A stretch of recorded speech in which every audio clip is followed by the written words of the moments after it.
हमारे स्टूडेंट और आपके बड़े भाई और इस समय उत्तर प्रदेश शासन में आईपीएस धवल जायसवाल जी हम लोग के बीच में।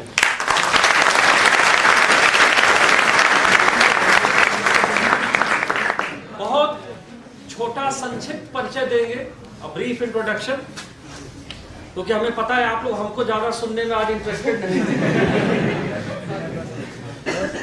धवल यहाँ पर सन 2004 से 2007 तक बीए के स्टूडेंट रहे, जिसमें ज्योग्राफी, मेडिवल हिस्ट्री और हिंदी लिटरेचर इनके विषय थे।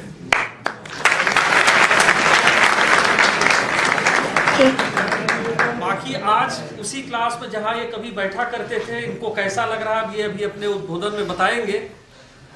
2007 के बाद जैसा हम आप लोग को हमेशा प्रेरित करते रहते हैं कि यहाँ पर मत रुकिएगा, तो इनको भी हम लोगों ने दिया। इन्हें हम लोगों ने यहाँ से दिल्ली और जेएनयू भेज दिया। वहां से इन्होंने अपना एमए किया, फिर दिल्ली यूनिवर्सिटी से एमफिल किया और दोनों में ये गोल्ड मेडलिस्ट रहे।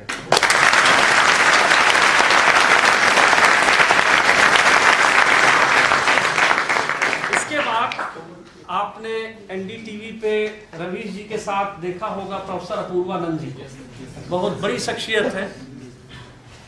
तो उनके साथ आपने अपना शोध कार्य प्रारंभ किया हिंदी में, काफी आगे तक गए और इसी बीच में अपनी मेरिट के आधार पर ये दिल्ली यूनिवर्सिटी में पढ़ाने भी लगे। सिर्फ जो टॉप 2 स्टूडेंट होते हैं, जिनके सबसे अच्छे अंक होते हैं, उन्हीं को ये मौका मिलता है और धवल जी भी उन्हीं 2 में से।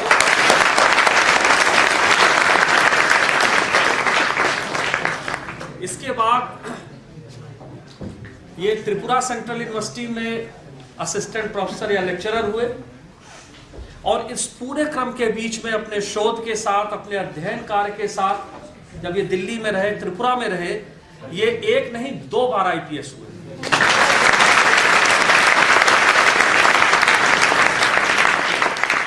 दरअसल धवल जी से हमने पूछा, तो इन्होंने कहा कि सर मैं फॉरेन सर्विसेज में जाना चाहता था। इनको घूमने का बड़ा शौक है, ये सब बताएंगे, लेकिन भारत सरकार ने इनको देख करके ये तय किया कि आपको उत्तर प्रदेश सरकार की सेवा करनी। और कैसा संयोग है कि ऑल इंडिया सर्विस में सेलेक्ट हुए, वहां से यूपी कैडर मिला और जितने इनके साथ में आईपीएस यूपी कैडर में आए थे, सबको कोई एक जिला मिलता है और इलाहाबाद सिर्फ अकेले इन्हीं को मिला। और हो सकता है यूनिवर्सिटी का चार्ज भी मिल जाए। और निश्चित रूप से इनकी संवेदनशीलता, इनका यूनिवर्सिटी को लेकर के जानकारी, अनुभव, ये सब से यूनिवर्सिटी का और इलाहाबाद का बहुत लाभ होगा। तो बहुत बात और नहीं करते हुए इस संक्षिप्त परिचय के बाद हम रिक्वेस्ट करेंगे धवल जी से कि वो अपनी कुछ बात कहें। और देखिए, ये बहुत बड़ा और महत्वपूर्ण मौका है आपके एज सिविल सर्विस एस्पिरेंट्स। आप लोग तैयारी कर रहे हैं, आप लोग बहुत सी बातें हम लोगों से पूछते हैं, बाहर कोचिंग में जाकर पूछते हैं कि इंटरव्यू कैसे करना है, तैयारी कैसे करनी है, दबाव को कैसे झेलना है, इंटरव्यू के 1 रात पहले आप कैसा महसूस कर रहे थे। वो सारे सवाल धवल आपके सामने उसके उत्तर देंगे, ऐसा हमने इनसे निवेदन किया है। धवल जी प्लीज अब आप।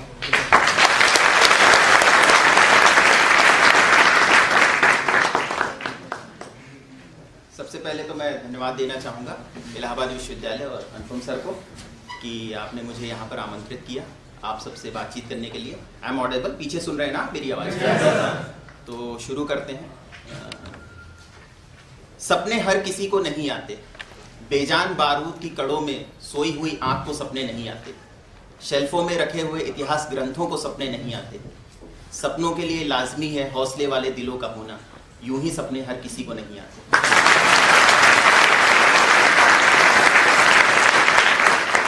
सपनों की ही यात्रा थी जो शुरू हुई थी कुछ साल पहले मेरे लिए, यहीं से, इसी विभाग से, इसी इलाहाबाद विश्वविद्यालय में। मैं सुल्तानपुर का रहने वाला हूँ, यूपी का। इलाहाबाद यूनिवर्सिटी में सिलेक्शन हुआ मेरा और यहाँ पर ज्योग्राफी, मिडवल हिस्ट्री, हिंदी में एडमिशन हुआ बीए। तो जैसा सबको पता है यूपी में लड़के के लिए एक ही नौकरी होती है, IAS IPS बनना है और तो कोई ऑप्शन होता नहीं है, तो वही एक सपना लेके यहाँ पर आता है आदमी। वैसे भी इलाहाबाद का तो होता भी है, पहले कहा जाता था कि यहाँ पे खेती हुआ करती थी सिविल सर्वेंट्स की। तो वही सपनों की यात्रा शुरू हुई यहाँ से। ग्रेजुएशन किया, फर्स्ट ईयर में कई बाबाओं से मुलाकात हुई। इलाहाबाद की भाषा में बाबा एक खास किस्म का टर्म होता है अपना, जो कई तरह की बातें बताई गई कि यूनिवर्सिटी में परसेंटेज नहीं आते हैं, ये पढ़ो वो देखो। सिविल सर्विसेज के बारे में पूछा तो लंबी चौड़ी लिस्ट बता दी, किताबों की मोटी लिस्ट बता दी कि ये करो वो करो अपना। अच्छा हुआ मैंने सुना नहीं उनका मतलब क्यों नहीं सुना मुझे भी नहीं पता, लेकिन मैंने सुनी नहीं उनकी बातें। मुझे लगा कि नहीं, जो मेरा रास्ता है वो ठीक है, और उसका परिणाम भी मिला, अच्छे परसेंटेज आए इलाहाबाद यूनिवर्सिटी में। फिर यहाँ से JNU चला गया, JNU से मैंने अपना पोस्ट ग्रेजुएशन कंप्लीट किया। JNU मतलब मेरे लिए JNU एक बहुत बड़ा टर्निंग पॉइंट था, क्योंकि JNU की जो पूरी की पूरी पढ़ाई है, JNU की पूरा सिलेबस है, वो आपको मेहनत करना सिखाता है। तो वो एक बड़ा टर्निंग पॉइंट था कि मुझे अपने विषय में पकड़ बनाने के लिए, मेरा विषय हिंदी लिटरेचर था वहाँ पर, तो वहाँ से मतलब एक टर्निंग पॉइंट था। वहाँ बहुत ढंग के सीनियर मुझे मिले जिन्होंने बताया एज ए एकेडमिक्स कैसे कैरियर बना सकते हैं, एज ए UPSC एस्पिरेंट कैसे कैरियर बना सकते हैं। तो वो एक बड़ा टर्निंग पॉइंट था। फिर JNU से मैं दिल्ली यूनिवर्सिटी चला गया MPhil करने के लिए, वहाँ रिसर्च, और फिर वहाँ से मेरी सीरियसनेस शुरू हुई UPSC को लेके। और फिर UPSC दिया मैंने, और अंत मतलब UPSC क्वालिफाई किया मैंने। 2016 में मेरा सिलेक्शन हुआ, 2017 में मेरा सिलेक्शन हुआ UPSC में। हिंदी लिटरेचर ही मेरा विषय था। और फिर ट्रेनिंग के लिए हैदराबाद नेशनल पुलिस एकेडमी गया। वहाँ पर तरह तरह के एक्सपोजर्स मिले। वहाँ पर ट्रेनिंग से रिलेटेड, भारतीय पुलिस सेवा के जो विभिन्न आयाम हैं उसने रिलेटेड कई तरह के ट्रेनिंग वहाँ पर, घुड़सवारी, हॉर्स राइडिंग, फायरिंग, मतलब जितने भी तरह का एक्सपोजर आप सोच सकते हैं वो सारी चीज़ें वहाँ हुई। तरह तरह के अटैचमेंट, भारत दर्शन, कश्मीर में CRPF camp, military camp army में, मतलब जम्मू गए तो मतलब पाकिस्तान और भारत का बॉर्डर बस 100 मीटर की दूरी पे था। इधर हम लोग थे, उधर वो थे, वो भी हमको देख रहे थे, हम भी उनको देख रहे थे। तो मतलब बहुत डाइवर्सिफाई है ये एक्सपोजर ट्रेनिंग का। मतलब मुझे लगता है कि सबसे बेहतर ट्रेनिंग हमारे यहाँ सिविल सर्वेंट्स की होती है, और नेशनल पुलिस एकेडमी को एशिया का सबसे बेस्ट ट्रेनिंग इंस्टीट्यूट का अवार्ड भी मिला था अभी 2 साल पहले, कि वो सबसे बेहतर ट्रेनिंग कराते हैं। तो ये एक ट्रेनिंग का एक्सपोजर था। उसके बाद कैडर अलॉट में मुझे होम कैडर अलॉट हुआ, और होम कैडर में भी संयोग ऐसा था कि जहाँ से पढ़ाई की थी वहीं सबसे पहली पोस्टिंग हो गई। और अभी मैंने 22 जनवरी को, एक हफ्ते पहले यहाँ पे ज्वाइन किया है Allahabad as a ASP under training. तो ये मेरी यात्रा थी आपके सामने जो रखी मैंने। बाकी UPSC को लेके जो पूरी की पूरी तैयारी थी, UPSC को लेके मतलब मैं कुछ जनरल बातें आपको बताना चाहूँगा। सबसे बड़ी चीज़ तो ये है कि UPSC को लोग सोचते हैं ये सिलेक्शन का एग्ज़ाम है। मेरा हमेशा से मानना है UPSC एलिमिनेशन का एग्ज़ाम है। UPSC सेलेक्ट नहीं करती, UPSC एलिमिनेट करती है। जो लोग खराब हैं या जो लोग उनके पैरामीटर पे सेट नहीं होते, वो उनको हर स्टेज में एलिमिनेट करती है। सपोज करिए 5 लाख लोगों ने प्रीलिम्स दिया, तो उसमें से उन्होंने 12,000 को सेलेक्ट किया या 14,000 को सेलेक्ट किया, बाकी लोगों को एलिमिनेट कर दिया। फिर मेंस में भी यही प्रोसेस हुआ, वो 14,000 में से 2700-2800 लोगों को उन्होंने इंटरव्यू का कॉल किया, बाकी को एलिमिनेट कर दिया। तो इस एलिमिनेशन से अगर आपको बचना है तो गलतियां कम से कम करनी है। जितनी गलतियां आप कम से कम करेंगे उतना ज़्यादा आप सिलेक्शन के पास पहुँचेंगे। ठीक है, तो ये एक बड़ा अंतर है, इसको समझने की ज़रूरत है कि अगर आप ये नहीं समझ रहे हैं कि हम गलतियां कहाँ पे कर रहे हैं, तो आप सिलेक्शन के पास कभी नहीं पहुँचेंगे। वो गलतियां किसी भी चीज़ में हो सकती हैं, आपके ऑप्शनल सब्जेक्ट को सिलेक्शन को लेके, आपके पढ़ाई के तरीके को लेके, आपके स्टडी मटेरियल को लेके हो सकती हैं, या फिर आपके टोटल अप्रोच में जो अंतर है उसको लेके भी हो सकती हैं, या आपकी डेली रूटीन कैसा है, कुछ भी हो सकता है। तो इस गलती को समझने की ज़रूरत है कि हमारी गलतियाँ कहाँ पर हो रही हैं। दूसरी चीज़ माध्यम को लेके, मेरे ख्याल से यहाँ पे मैक्सिमम लोग हिंदी माध्यम के ही होंगे। मैं खुद हिंदी माध्यम को लेके एक थोड़ा सा प्रेशर में रहता है एक आदमी, उसको कॉन्फिडेंस नहीं रहता है कि मेरा माध्यम ठीक है या नहीं। तो मैं इस बारे में एक बात आपको एकदम क्लियर कट कहना चाहूँगा। UPSC सिर्फ और सिर्फ योग्यता की परीक्षा है। अगर आप योग्य हैं, आप किसी भी माध्यम में आपका चयन जरूर होगा। गलती हमसे होती है, गलती हमारे साइड से होती है कि हम उस माध्यम का इतना बड़ा इशू बना लेते हैं कि हमें लगता है कि उसमें सिलेक्शन पॉसिबल नहीं, जबकि ऐसा नहीं। सिलेक्शन हो रहे हैं, हर साल हो रहे हैं, ठीक है 15 हो रहे हैं, 20 हो रहे हैं, 25 हो रहे हैं, लेकिन हो रहे हैं। आपको भी सिलेक्शन के लिए केवल एक सीट चाहिए, आपको 25 सीट पे अकेले सेलेक्ट नहीं होना है, तो आप उस एक सीट के लिए फाइट करिए वहाँ पे। जैसे मैं हमेशा, मुझे वो बात बड़ी सही लगती है, मेरे एक सीनियर कहा करते थे कि महाभारत में कौरव केवल इसलिए नहीं हारे थे कि उन्हें ये पता था कि वो अनैतिक है, वो इसलिए भी हारे थे क्योंकि उन्हें पता था कि वो हारेंगे। तो इसलिए आप अगर अपने माध्यम को लेकर शुरू से ही आप इंफीरियरिटी कॉम्प्लेक्स में हैं, आपको लगता है कि नहीं आपका माध्यम कमजोर है, उससे सिलेक्शन नहीं हो सकता है, तो आप कभी सेलेक्ट नहीं हो पाएंगे। सबसे पहली बात तो ये होती है कि आपको अपने माध्यम पर विश्वास जगाना होगा कि नहीं हिंदी माध्यम से सिलेक्शन हो रहा है, बस हमें थोड़े से अपने तरीके ठीक करने हैं, थोड़ी सी अपनी रणनीति में संशोधन करना है, तो मेरा सिलेक्शन जरूर होगा। तो जिस दिन आप इस विश्वास के साथ उतरेंगे, यकीन मानिए यूपीएससी पार्शियलिटी नहीं करती। इन टोटल आपको स्टडी मटेरियल में थोड़ी सी दिक्कतें आएंगी, या कहीं कहीं लैंग्वेज की थोड़ी सी प्रॉब्लम आएगी, वो अनुवाद की एक दिक्कत आएगी, लेकिन अगर सिलेक्शन लेना है तो इतना तो थोड़ा बहुत एडजस्ट करना ही पड़ेगा ना। नहीं तो फिर अगर आपके पास ऑप्शन है कि आप हिंदी माध्यम से इंग्लिश माध्यम में शिफ्ट कर सकते हैं तो वो बेहतर ऑप्शन है, लेकिन अगर नहीं कर सकते तो इन सारी कमियों और सीमाओं के बावजूद आपको तैयारी जारी रखनी है और तैयारी के साथ साथ सिलेक्शन लेना है। दूसरी चीज़ जो मुझे एक दिक्कत सबसे बड़ी महसूस होती है इलाहाबाद और दिल्ली के अप्रोच में, प्रोफेशनलिज्म का बहुत बड़ा अंतर है। मैं पहले दिन 4 संभाला, दूसरे दिन यहाँ यूनिवर्सिटी में एक हड़ताल थी, तो मुझे मेरे एसएसपी सर ने भेजा कि जाओ देखो हो क्या रहा है। मैं पहुँचा, कुछ स्टूडेंट्स मुझे मिले, तो एक स्टूडेंट से मैंने पूछा कि आप क्या कर रहे हैं, क्या करते हैं, मतलब क्या कर रहे हैं यहाँ पे। तो उसने कहा कि मैं तैयारी कर रहा हूँ। मैंने फिर वही सवाल पूछा कि आप क्या कर रहे हैं, उसने फिर वही जवाब दिया कि मैं तैयारी कर रहा हूँ। फिर मैंने पूछा कि आप यहाँ क्या कर रहे हैं, तो उसने कहा कि मैं तो ऐसे देखने आया। तो यही फर्क, जिस समय आप यूनिवर्सिटीज़ में घूम करके कुछ देख रहे हों, उस समय हो सकता है आईआईटी, हो सकता है जेएनयू, हो सकता है मुखर्जी नगर में कोई लड़का बैठ के अपने कुर्सी टेबल पे पढ़ाई कर रहा हो। यही फर्क आपको सिलेक्शन के करीब पहुंचाएगा और आपको सिलेक्शन से दूर ले जाएगा। तो ये डिसाइड कर लीजिए आपको करना क्या है। आपको पॉलिटिक्स करनी है, डेफिनेटली आप पॉलिटिक्स में जाइए। आपको पढ़ाई करनी है तो ईमानदारी से पढ़ाई करिए। 5 साल बाद, 6 साल बाद, 10 साल बाद कोई एक्सक्यूज ये सुनने को तैयार नहीं होगा कि आपकी क्लासेस नहीं चली, आपका सिलेबस नहीं कंप्लीट हुआ, आपका मीडियम खराब था, आपको नोट्स नहीं अच्छे मिले, आपके पास रिसोर्सेज की कमी थी। कोई एक्सक्यूज सुनने को कोई तैयार नहीं होगा। यूपीएससी में 2 ही सच है, या तो आप सेलेक्ट हैं या तो आप सेलेक्ट नहीं हैं। बीच का कोई तीसरा रास्ता है ही नहीं। आप आजमा के देख लीजिए, जो आपके सीनियर हो, जो बड़े भाई हो, जिनका सिलेक्शन नहीं हुआ, उनसे जाके पूछिए, वो जो एक्सक्यूज देंगे आप खुद नहीं एक्सेप्ट करेंगे। तो कोशिश करिए कि वो इतिहास आपके साथ ना दोहराया जाए। तो ये जो प्रोफेशनलिज्म का फर्क है, इस फर्क को समझिए, क्योंकि मैंने बहुत करीब से, मतलब मेरा जो भी डेवलपमेंट हुआ है, जो भी आज ये व्यक्तित्व का निर्माण हुआ है, मैं एकदम खुली चुनौती में ये कहता हूँ कि वो इन 3 विश्वविद्यालयों की वजह से हुआ है, इलाहाबाद, डीयू, जेएनयू। इन तीनों विश्वविद्यालयों में मैंने पढ़ाई की है, बहुत क्लोज वॉच किया है कि फ़र्क क्या है।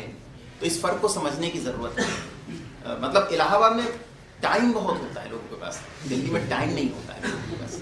तो ये जो टाइम बहुत है ना, ये टाइम बहुत नहीं होता है, ये टाइम बेसिकली आप बिता रहे हो। तो इस जो वेस्टेज ऑफ टाइम है, इसको कंट्रोल करने की ज़रूरत है। और अगर आप पढ़ने आए हैं तो सिर्फ पढ़ाई करिए, मेरा ये मानना है। वो पढ़ाई आप एज ए एकेडमिक्स के स्टूडेंट भी कर सकते हैं, एज ए यूपीएससी एस्पिरेंट भी कर सकते हैं। दोनों बेहतर कैरियर, मैंने दोनों को अपने कैरियर के रूप में डेवलप करने की कोशिश की थी और मैं दोनों जगह सफल रहा। कि आप यहाँ से हायर, जैसे सर ने कहा कि इलाहाबाद में मत रुकिए, वो सही बात है, क्योंकि अगर बेहतर यूनिवर्सिटीज़ हैं, बेहतर रिसोर्सेज हैं, तो आपको वहाँ जाना चाहिए, आपको एंट्रेंस क्रैक करना चाहिए, मेहनत करनी चाहिए। कि इलाहाबाद के बाद आप जेएनयू जाए, वहाँ पे आपको ज़्यादा बेहतर एक्सपोजर मिलेगा, ज़्यादा बेहतर फैकल्टीज़ मिलेगी, ज़्यादा बेहतर एनवायरनमेंट मिलेगा।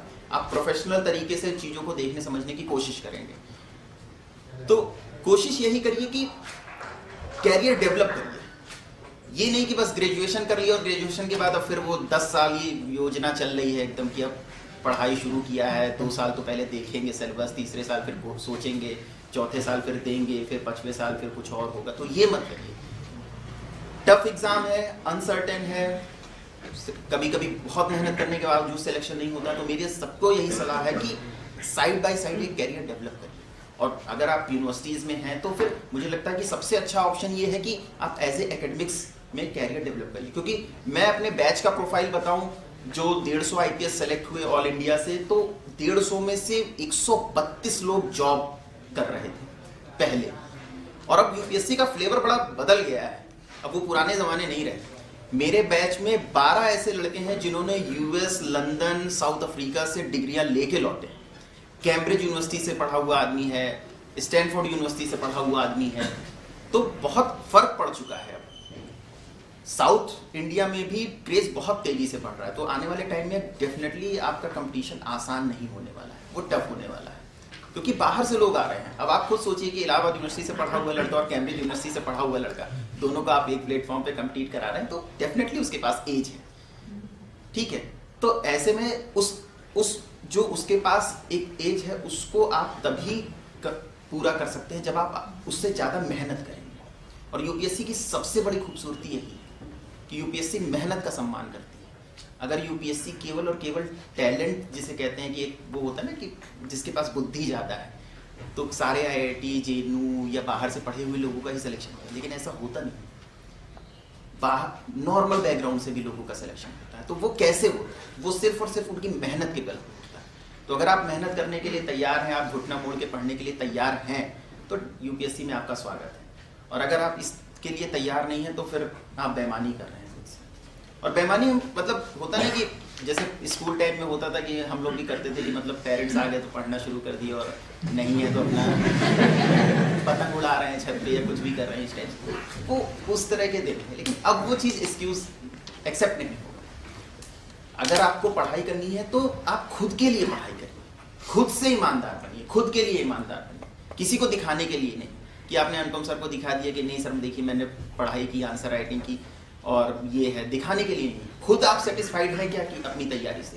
क्योंकि एटलीस्ट सिलेक्शन आपका होना है, इनका नहीं, मेरा नहीं, किसी थर्ड पर्सन का नहीं। सिलेक्शन आपका होना है, तो आप अगर अपने लिए ईमानदार हैं तो सिलेक्शन होगा, और अगर नहीं है, आपको लगता है कि नहीं ठीक है चल रहा है, तो सिलेक्शन नहीं होगा। क्योंकि कंपटीशन बहुत टफ है। यूपीएससी में कंपटीशन धीरे धीरे मुझे मतलब जब से मैंने देखा है तब से बढ़ता ही जा रहा है, कम नहीं हो रहा है। संख्या पेरेंट्स की बढ़ रही है, बैकग्राउंड लोगों का बहुत सशक्त है। मतलब आप प्रोफाइल चेक करेंगे तो आपको मतलब इंजीनियर, डॉक्टर, एम्स के डॉक्टर, आईआईटीएंस, तो इनसे अगर आप मुकाबला करेंगे तो थोड़ा सा टफ है। क्योंकि मैंने ट्रेनिंग में जाके देखा कि हमारी और उनकी जो एजुकेशनल बैकग्राउंड है उसमें बड़ा फ़र्क होता है। हम लोग छोटे शहरों से पढ़ के आते हैं, 12वीं तक पढ़ के आते हैं, तो वो बड़ा स्कूलिंग का भी एक बड़ा फ़र्क होता है। तो इन सारे फ़र्क को अगर आपको मिटाना है, इन सारे फ़र्क को आपको दूर करना है, तो आपको सिर्फ और सिर्फ एक ही चीज़ काम देगी कि आप मेहनत कितनी कर रहे हैं, आप कितना ज़्यादा सिलेबस कवर कर रहे हैं, कितनी ज़्यादा आप पढ़ाई कर रहे हैं, कितनी ज़्यादा ईमानदारी से आंसर राइटिंग कर रहे हैं, और कितने ज़्यादा तरीके से अपने टाइम का यूटिलाइजेशन कर रहे हैं। टाइम बर्बाद बिल्कुल मत करिए। ग्रेजुएशन आपका, जो भी लोग ग्रेजुएशन में है, पोस्ट ग्रेजुएशन में है, मेरे यही आपसे निवेदन है कि सोचना शुरू करिए। जो लोग फर्स्ट ईयर में हैं अभी से सोचना शुरू करिए कि ऑप्शनल क्या लेंगे, थोड़ी बहुत मैगजीन के टच में रहिए, देखते रहिए कि पेपर क्या आ रहा है। अक्सर करके ये एक बड़ी समस्या होती है। मेरी कई लोगों से बात हुई इलाहाबाद में, तो मतलब मैंने उनसे पूछा कि सिलेबस देखा है आपने, तो सिलेबस ही नहीं देखा है, तो आप क्या तैयारी कर रहे हैं? तो एटलीस्ट ये सब जो ईमानदारी है वो रखिए कि सिलेबस अच्छे से देखिए, क्वेश्चन पेपर अच्छे से देखिए, जो अच्छे स्टडी मटेरियल हैं उनको लेके पढ़ाई करिए, और सिर्फ पढ़ाई करिए। मेरा आपसे एकदम मतलब हाथ जोड़ के रिक्वेस्ट है कि सिर्फ पढ़ाई करिए और कुछ मत करिए। बाकी सारी चीज़ें यार बेईमानी होती हैं। एक बार सेलेक्ट हो जाओगे तो सब कुछ ठीक रहेगा, नहीं सेलेक्ट होगे तो दुनिया भर का टैलेंट लेके रखे रह जाओगे, कोई पूछने नहीं आएगा। एकदम साफ बात है, ठीक है। तो ईमानदार रहो खुद के लिए, खुद की पढ़ाई करो। घर वालों ने किस लिए भेजा है आप लोगों को? यहाँ पढ़ने के लिए भेजा है ना, तो पढ़ाई करिए, और पढ़ाई प्रोफेशनल तरीके से पढ़िए। 2-4 अच्छे जो आपके साथी हैं जो सीरियस टाइप के हैं उनके साथ ग्रुप बना लीजिए। वो व्हाट्सएप वाला ग्रुप मत बनाना, वहाँ पढ़ाई छोड़ के बाकी सब कुछ होता है। फेसबुक पे वो चलता है ना, मैंने देखा है वो यूपीपीसीएस ग्रुप और ये ग्रुप, वहाँ से पढ़ाई छोड़ के बाकी सब कुछ होता है। तो वो सब मत करो यार, मतलब प्रोफेशनल तरीके से पढ़ाई करो और सिर्फ पढ़ाई करो, क्योंकि पढ़ाई का कोई विकल्प नहीं है। ये चीज़ एक ऐसी मतलब जिसे कहते हैं ना कि विद्या है, तो विद्या तुम्हें सब कुछ दिला सकती है। हो सकता है कि तुम यूपीएससी क्वालिफाई नहीं कर पाओ, हो सकता है तुम एकेडमिक्स में बहुत अच्छा कर पाओ। एज ए एकेडमिक्स बहुत अच्छा कैरियर है आगे रिसर्च का, और धीरे धीरे चीज़ें बहुत डेवलप हो रही हैं। भारत में रिसर्च के फंड्स आ रहे हैं, अच्छी वैकेंसीज हैं, तो हो सकता है आप उसमें कैरियर बना सको, ठीक है। और लक्ष्य थोड़ा सा बड़ा रखना, शुरू से। मतलब ये नहीं कि मतलब यहाँ पे होता क्या है कि फर्स्ट ईयर तक सेकंड ईयर तक आईएएस रहता है, थर्ड ईयर में पीसीएस हो जाता है, उसके बाद फिर